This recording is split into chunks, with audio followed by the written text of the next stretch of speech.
Hey there, gamer guys and gals. I figured we talk about Tormented Souls, and what better way, to talk about Tormented Souls than to, show the first game and show how much different it is and how much they've really improved on the sequel. It isn't a review though, because I haven't played it because it's just a demo. But I wanted to tell you to check out the demo because it's really awesome and it looks amazing. I'm gonna show you three, clips of the first game and show you just like how much it's improved. The first game was amazing though.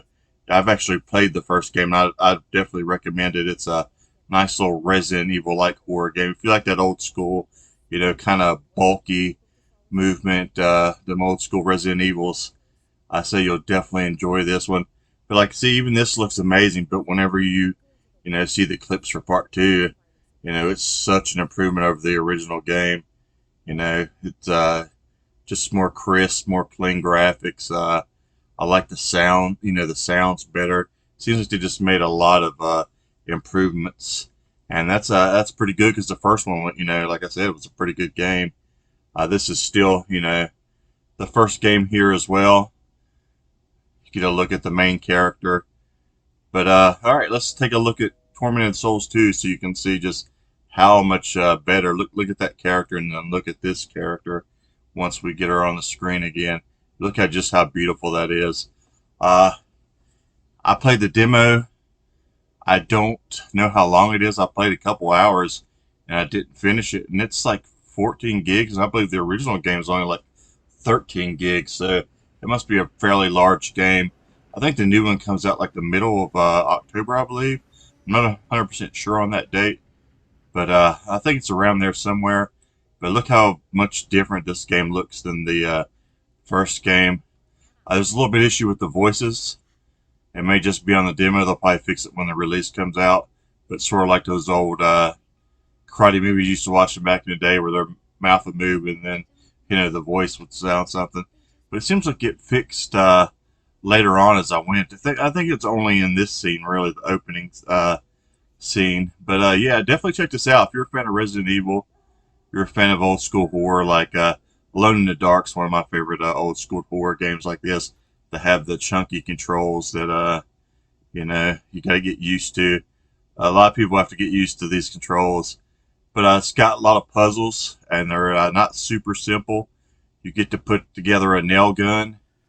You have to find the parts for it first. You're stuck in the house at first without it.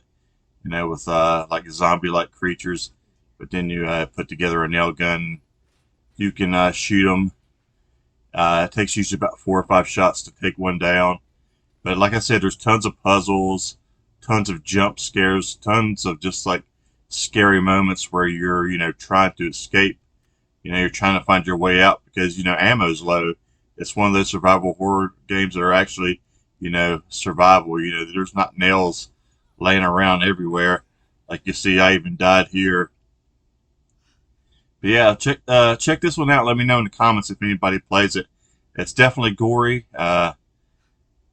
If you're not big on horror games or gore or Resident Evil, this probably isn't for you. But if that's your cup of tea, man, I think that this is one you probably won't want to miss out on. I love the first one. I think I'm going to love the second one when it comes out. I can't wait to actually put some time into it. But if anybody's played the first one, let me know too. I love to talk about this game because nobody I really know has played it. So I haven't been able to talk to too many people about it. I always respond to comments, as most of you know that watch these videos. Whether it's if I miss it, it's usually because I just didn't see it. But yeah, I'm gonna jump off here. I just wanted you guys to take a look at this. They gave me a demo, but the demo's free. You can get it yourself. But they ask you to cover something. I usually do it, especially if it's horror. I love horror games, so of course I'm going to do it. I don't care to take a little bit of time out of my schedule to, talk about a good horror game.